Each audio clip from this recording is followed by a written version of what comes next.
Those couples seldom see their 25th anniversary. Right. Because yeah, that's why we're talking about it. When you're my age, you got to have more than that to keep your relationship together. It just doesn't work. It's not enough of a glue. It's just not. And besides.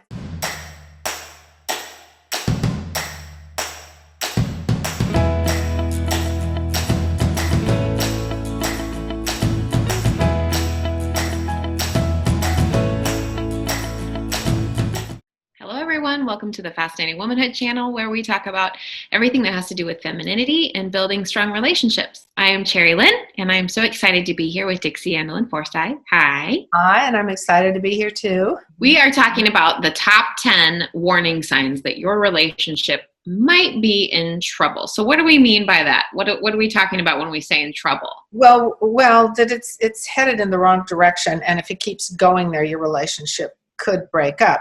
This is for marrieds or singles, but we're leaving out the obvious ones. Like if you find out you're married to a serial killer, somebody who's a serial cheater, criminals.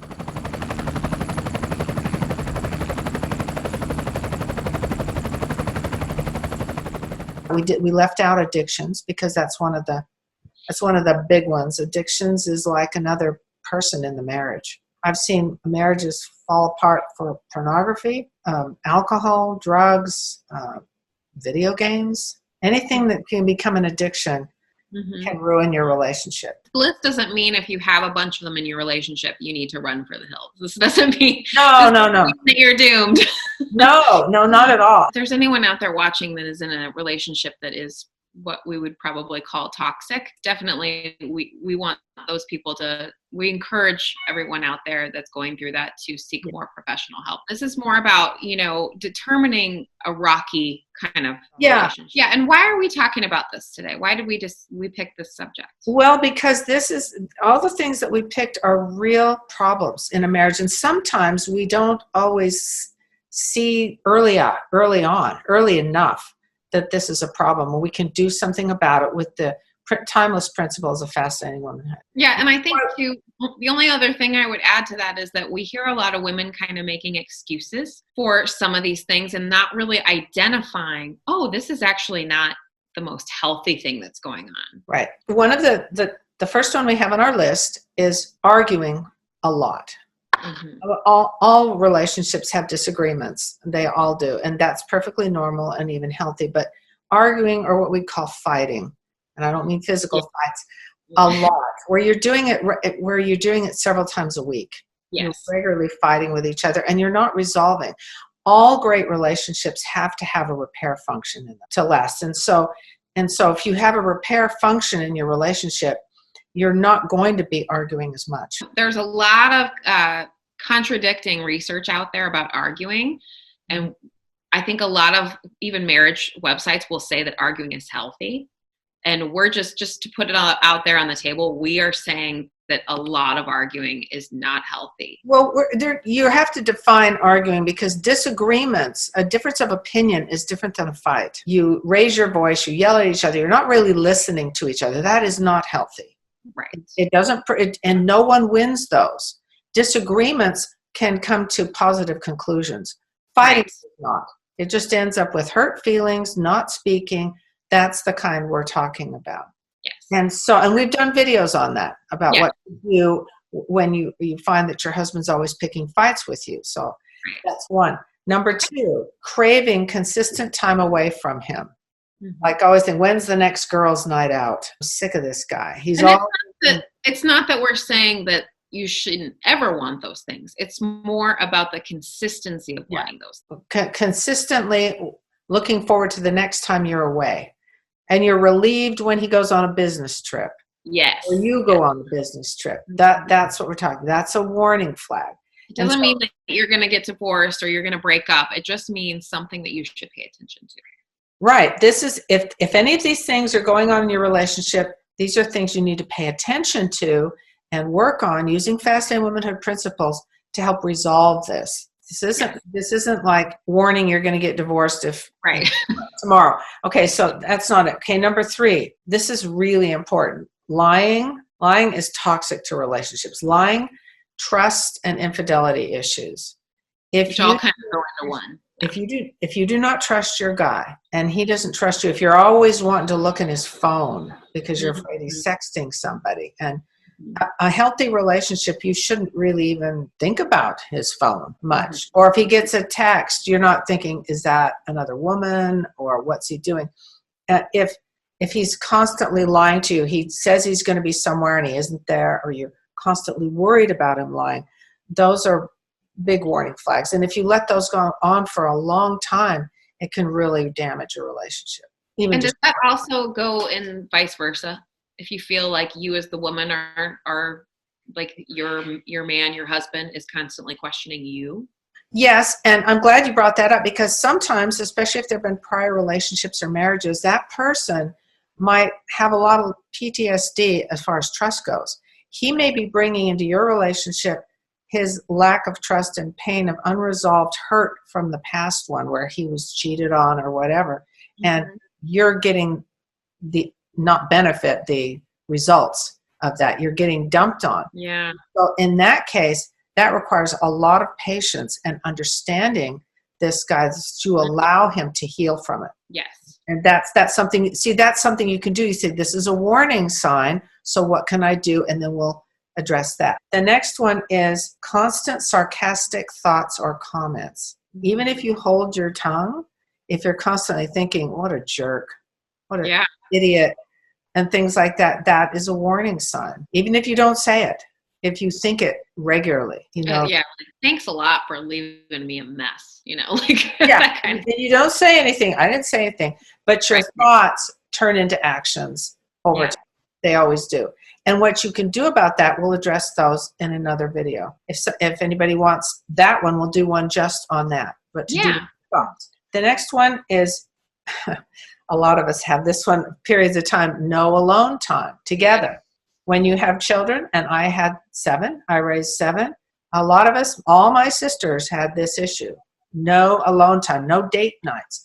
But if you don't do anything about it and you just try to ignore it, that can be a warning sign. Now, are you talking specifically about dating? Or are you talking about just physically being alone? Are you talking about a level of connection? I'm sorry, in this one, I'm just talking about, really quality time. But Bob and I figured out a deal because of our kids, and we didn't always have the money to hire sitters. Plus, we didn't trust just anyone with our kids. So we counted anything we did alone as a date. And because we counted it, we felt sort of datey when we did it. And the lowest of the lowest, when we went to the dump to dump our trash for a date, we called them dump dates. But those are some of our fondest memories because we couldn't afford the time or the money to do anything else. And so we call them dump dates. So just calling it, just assigning it, this is a date, makes it feel more special. Well, it sounds like to me what you're saying, it goes back to the quality of it. If you're, even when you're taking the trash out, if you're talking and having a good conversation, you're having alone time. Number 6, apathy. Apathy is really dangerous in a relationship where you just simply don't care. And that can signal that you're losing your feelings for him or him, you. If you can sense in him apathy, like, I don't care what you do. And for you, you don't care whether he's home. You don't worry if he said he's home at 6 and it's 8 and he's not home. You don't even care. That's a warning sign. Yeah. Number 7, you don't trust his intentions or vice versa. And there's a lot of jealousy. Not trusting him or what he means by something, you're constantly suspicious, is a warning sign, because it means that you may have, like we said in another one, past injuries and dramas that have intruded on your relationship with him that are not healed from before. That can be a problem. And if you recognize it as like, oh, I'm feeling this way because I learned not to trust years ago with Joe, who did A, B, and C to me, then if you can understand it, know where it's coming from, you can do something about it. I think another part of this, and reason why we wanted to include this separate from trust, there is something a little bit red flaggy about when people go on social media and they constantly gush and gush and gush about their partner. that's more along the lines of what we're talking about. It kind of ties in a little bit with the jealousy thing too. It's almost like you have this need to say in front of everyone on social media, declare your love constantly, and not only declare it, but just go on and on. It almost seems like you're constantly hearing about some couple's undying love for each other on a regular basis, and it just feels like it's too much. Does that make sense? That in that case, that one is more of a symptom of something else rather than that is causing a problem. But it's a symptom of something else, like a relationship that is a little rocky, that's not quite worked out. And maybe the person doing it is not really aware of some of the issues that they could be or should be working on that could actually solve that, if that makes sense. So, yeah, I'm glad you brought that up. And another one, number 8, is constant pressure to change who you are. Now, I haven't ever had this, but I've had loved ones who've been with people that they're constantly telling them they don't look good enough, they need to work out, they need to change their hairstyle. This pressure that you're not good enough, not ever good enough, is a warning sign. The pressure to change is a really big one, and I think that's one that's often very hidden, that women don't really realize. Oh, I guess I should change, or I guess, and same thing with the men. Oh, I guess I should change, and they don't really see it as something that's not healthy. Yeah, you might be pressuring him to change. If you're pressuring him to get a better job, get more schooling, lose weight. My grandmother used to try to get my dad to wear a toupee. That didn't work.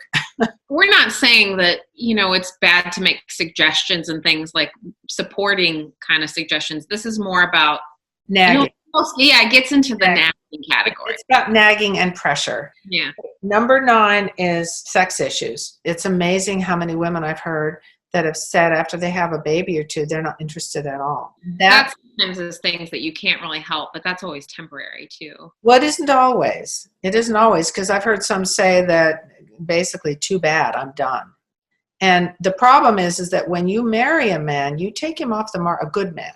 You take him off the market. It's not okay to have a mistress or to have a bunch of affairs. Most women rightfully don't think that's so great. But if you take a man off the market and you don't kind of take care of him that way, it's not really fair, unless there's some medical thing. But usually it's not.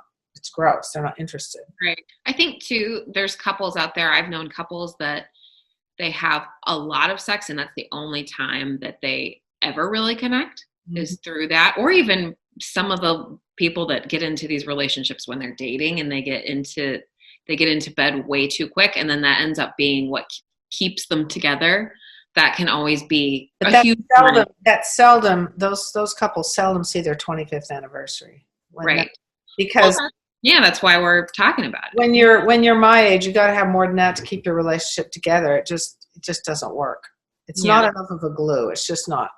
And besides, it doesn't give you the greatest happiness. So it's only part of it. It's an important part, but it's only one part.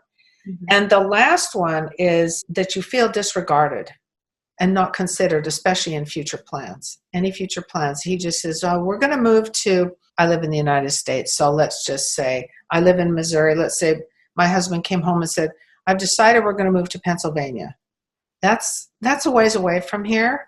And without considering me, talking to me, you feel like you're just sort of an appendage, being disregarded. If he could be, I've decided to go out with my friends tonight. And it doesn't mean that he can't do his work and has to check with you with every single thing he does.